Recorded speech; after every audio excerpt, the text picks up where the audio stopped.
नमस्कार, जय हिंद, वंदे मातरम दोस्तों। स्वागत है आप सभी का उत्तर प्रदेश के सबसे भरोसेमंद YouTube channel UP news update में।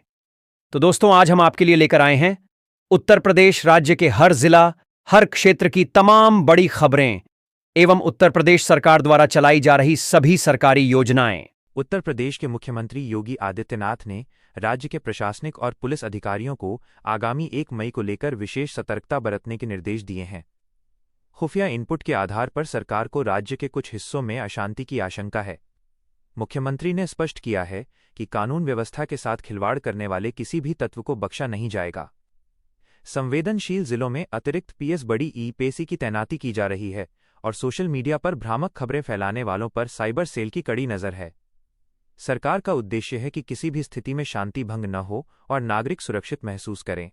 अधिकारियों को निर्देश दिए गए हैं कि वे स्थानीय धर्मगुरुओं और प्रभावशाली लोगों के साथ संवाद बनाए रखें ताकि अफवाहों को फैलने से रोका जा सके। अगली खबर है कि यूपी के कई हिस्सों में सूरज की तपिश अब जानलेवा साबित हो रही है।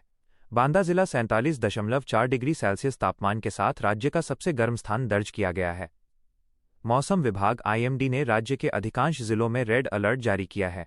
राजधानी लखनऊ समेत कानपुर, वाराणसी और प्रयागराज में दोपहर के समय सड़कें सूनी नजर आ रही हैं। गर्मी का असर बिजली की मांग पर भी पड़ा है, जिससे कई इलाकों में अघोषित बिजली कटौती की समस्या सामने आ रही है। स्वास्थ्य विभाग ने लोगों को दोपहर 12 से 4 बजे के बीच घर से बाहर न निकलने की सलाह दी है। अस्पताल में हीट स्ट्रोक के मरीजों के लिए अलग वार्ड बनाए गए हैं। हालांकि राहत की खबर यह है कि अगले 48 घंटों में कुछ क्षेत्रों में धूल भरी आंधी और हल्की बूंदाबांदी की संभावना है। अगली खबर है कि उत्तर प्रदेश के गाजीपुर जिले में एक नाबालिग लड़की की संदिग्ध परिस्थितियों में मौत के बाद राज्य की राजनीति गर्मा गई है। कांग्रेस नेता राहुल गांधी और प्रियंका गांधी ने इस मुद्दे पर योगी सरकार को घेरते हुए न्याय की मांग की है। प्रियंका गांधी ने कहा कि भाजपा शासन में महिलाओं के खिलाफ अपराध चरम पर पहुंच गए हैं। दूसरी ओर प्रशासन का कहना है कि मामले की निष्पक्ष जांच की जा रही है और पोस्टमार्टम रिपोर्ट के आधार पर कार्रवाई की जाएगी। विपक्ष ने इस मामले को लेकर प्रदेशव्यापी विरोध प्रदर्शन की चेतावनी दी है। स्थानीय पुलिस ने कुछ संदिग्धों को हिरासत में लिया है और गांव में तनाव को देखते हुए भारी पुलिस बल तैनात कर दिया गया है। अगली खबर है कि नोएडा इंटरनेशनल एयरपोर्ट जेवर के प्रबंधन में बड़ा बदलाव हुआ है। स्विस अधिकारी को सुरक्षा क्लियरेंस न मिलने के कारण अब सरकार ने एक अंतरिम सीईओ की नियुक्ति की है। यह निर्णय एयरपोर्ट के निर्माण कार्य को समय सीमा के भीतर पूरा करने के उद्देश्य से लिया गया है। जेवर एयरपोर्ट उत्तर प्रदेश की महत्वाकांक्षी परियोजनाओं में से एक है, जो एशिया के सबसे बड़े हवाई अड्डों में शुमार होगा। नए सीईओ के सामने सबसे बड़ी चुनौती निर्माण की गति को बनाए रखना और ट्रायल रन की प्रक्रियाओं को सुचारू रूप से शुरू करना है।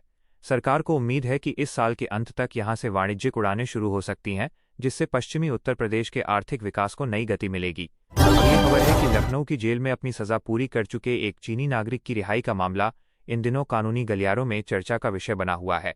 एक स्थानीय वकील ने अदालत में याचिका दायर कर कहा है कि जेल की अवधि पूरी होने के बावजूद संबंधित नागरिक को रिहा न करना संवैधानिक अधिकारों का उल्लंघन है। अदालत ने इस मामले में राज्य सरकार और जेल प्रशासन से जवाब तलब किया है।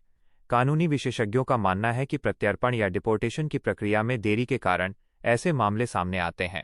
सरकार अब इस मामले में गृह मंत्रालय के साथ मिलकर चीन दूतावास से संपर्क साध रही है ताकि नियमानुसार कार्रवाई की जा सके।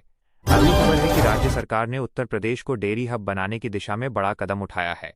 गोरखपुर, कन्नौज और कानपुर में निर्माणाधीन नए डेयरी प्लांट्स के संचालन की समय सीमा डेडलाइन तय कर दी गई है। मुख्यमंत्री ने अधिकारियों को निर्देश दिया है कि इन प्लांट्स को जल्द से जल्द शुरू किया जाए ताकि स्थानीय पशुपालकों को उनके दूध का सही मूल्य मिल सके। इस पहल से न केवल रोजगार के अवसर पैदा होंगे, बल्कि राज्य में दुग्ध उत्पादन और प्रसंस्करण की क्षमता भी कई गुना बढ़ जाएगी। सरकार डेयरी क्षेत्र में निवेश करने वाली कंपनियों को विशेष सब्सिडी और सुविधाएं भी प्रदान कर रही है, जिससे ग्रामीण अर्थव्यवस्था को मजबूती मिलने की उम्मीद है। अगली खबर है कि राजधानी लखनऊ की एक प्रमुख सब्जी मंडी में बीती रात भीषण आग लग गई, जिससे करोड़ों रुपए का माल जलकर खाक हो गया। आग इतनी भयानक थी कि दमकल की 1 दर्जन से अधिक गाड़ियों को इसे बुझाने में कड़ी मशक्कत करनी पड़ी। प्राथमिक जांच में शॉर्ट सर्किट को आग का कारण माना जा रहा है। इस घटना में कई व्यापारियों की दुकानें और गोदाम पूरी तरह नष्ट हो गए हैं।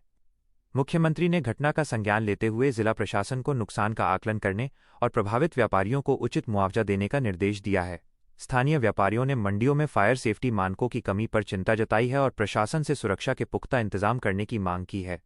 अगली खबर है कि लखनऊ में उत्तरी क्षेत्र कृषि सम्मेलन का आयोजन किया गया, जिसमें उत्तर प्रदेश समेत उत्तर भारत के कई राज्यों के कृषि विशेषज्ञों और मंत्रियों ने भाग लिया। सम्मेलन का मुख्य उद्देश्य जलवायु परिवर्तन के बीच कृषि उत्पादन को कैसे स्थिर रखा जाए, इस पर चर्चा करना था। विशेषज्ञों ने किसानों को पारंपरिक फसलों के बजाय औषधीय और बागवानी फसलों की ओर रुख करने की सलाह दी। यूपी सरकार ने अपनी कृषि रणनीति साझा करते हुए बताया कि राज्य में सिंचाई की नई तकनीकों और जैविक खेती को बढ़ावा दिया जा रहा है। किसानों को डिजिटल प्लेटफॉर्म से जोड़कर उन्हें सीधे बाजार तक पहुंच दिलाने की योजना पर भी विस्तार से चर्चा हुई। अगली खबर है कि इलाहाबाद उच्च न्यायालय के एक हालिया आदेश के बाद उत्तर प्रदेश सरकार ने राज्य के सभी सरकारी और सहायता प्राप्त स्कूलों में बच्चों का 100% दाखिला सुनिश्चित करने की प्रक्रिया शुरू कर दी है। विशेष रूप से वंचित वर्गों और अनाथालय में रहने वाले बच्चों की शिक्षा पर जोर दिया जा रहा है। सरकार ने स्कूल चलो अभियान के तहत घर घर जाकर सर्वेक्षण करने का निर्णय लिया है, ताकि कोई भी बच्चा शिक्षा से वंचित न रहे। शिक्षा विभाग के अधिकारियों को निर्देश दिया गया है कि वे स्कूलों में बुनियादी सुविधाओं और मिड डे मील की गुणवत्ता को सुधारें, ताकि ड्रॉप आउट दर को कम किया जा सके। अगली खबर है कि उत्तर प्रदेश में स्मार्ट मीटरों के कारण आ रहे भारी बिजली बिलों को लेकर चल रहे विवाद में मुख्यमंत्री योगी आदित्यनाथ ने हस्तक्षेप किया है। उपभोक्ता शिकायतों के बाद सरकार ने विशेषज्ञों की एक टीम गठित की है, जो मीटरों की सटीकता की जांच करेगी। कई स्थानों पर लोगों ने आरोप लगाया है कि स्मार्ट मीटर सामान्य से अधिक तेजी से चल रहे हैं। मुख्यमंत्री ने स्पष्ट किया है कि उपभोक्ताओं का शोषण बर्दाश्त नहीं किया जाएगा और यदि मीटर में कोई तकनीकी खामी पाई गई तो संबंधित कंपनी के खिलाफ सख्त कार्रवाई होगी। साथ ही उन्होंने बिजली विभाग को बिलिंग प्रणाली में पारदर्शिता लाने के निर्देश दिए हैं। अगली खबर है कि उत्तर प्रदेश सरकार द्वारा संचालित मुख्यमंत्री कन्या सुमंगला योजना राज्य की बेटियों के लिए मील का पत्थर साबित हो रही है। हाल ही में सरकार ने इस योजना के तहत मिलने वाली कुल अनुदान राशि को 15,000 रुपये से बढ़ाकर 25,000 रुपये कर दिया है। यह वृद्धि शैक्षिक सत्र 2024-25 से लागू की गई है, जिसका सीधा लाभ उन परिवारों को मिल रहा है जो आर्थिक तंगी के कारण अपनी बेटियों को पढ़ाने से कतराते थे। किस्तों का नया ढांचा। इस योजना के तहत अब जन्म के समय 5,000 रुपये दिए जाते हैं। जब बेटी 1 वर्ष का टीकाकरण पूर्ण कर लेती है तो 2,000 रुपये की राशि दी जाती है। कक्षा 1 में प्रवेश पर 3,000 रुपये, कक्षा 6 में प्रवेश पर 3,000 रुपये और कक्षा 9 में प्रवेश पर 5,000 रुपये दिए जाते हैं। सबसे महत्वपूर्ण किस्त तब मिलती है जब बेटी 12वीं कक्षा उत्तीर्ण कर स्नातक या किसी डिप्लोमा कोर्स में प्रवेश लेती है। उस समय उसे 7,000 रुपये की सहायता दी जाती है। सामाजिक प्रभाव और लक्ष्य। इस योजना का मुख्य उद्देश्य लिंगानुमान में सुधार करना और बाल विवाह जैसी कुरीतियों को जड़ से खत्म करना है। सरकार ने अब तक 26 लाख से अधिक बालिकाओं को इस योजना से जोड़कर डिजिटल माध्यम डीबीटी से पैसा सीधे उनके खातों में पहुंचाया है। यह योजना न केवल आर्थिक सहायता है, बल्कि समाज में बेटियों के प्रति सकारात्मक नजरिया विकसित करने का एक सशक्त माध्यम बन गई है। अगली खबर है कि उत्तर प्रदेश के बजट 2026-27 में ग्रामीण महिलाओं को आर्थिक रूप से स्वतंत्र बनाने के लिए महिला सामर्थ्य योजना को एक नया आयाम दिया गया है। उत्तर प्रदेश सरकार ने मिशन शक्ति के अगले चरण के तहत राज्य की 28.92 लाख महिलाओं को लखपति दीदी बनाने का लक्ष्य निर्धारित किया है। इसका अर्थ है कि इन महिलाओं की वार्षिक आय 1 लाख रुपये से अधिक सुनिश्चित की जाएगी।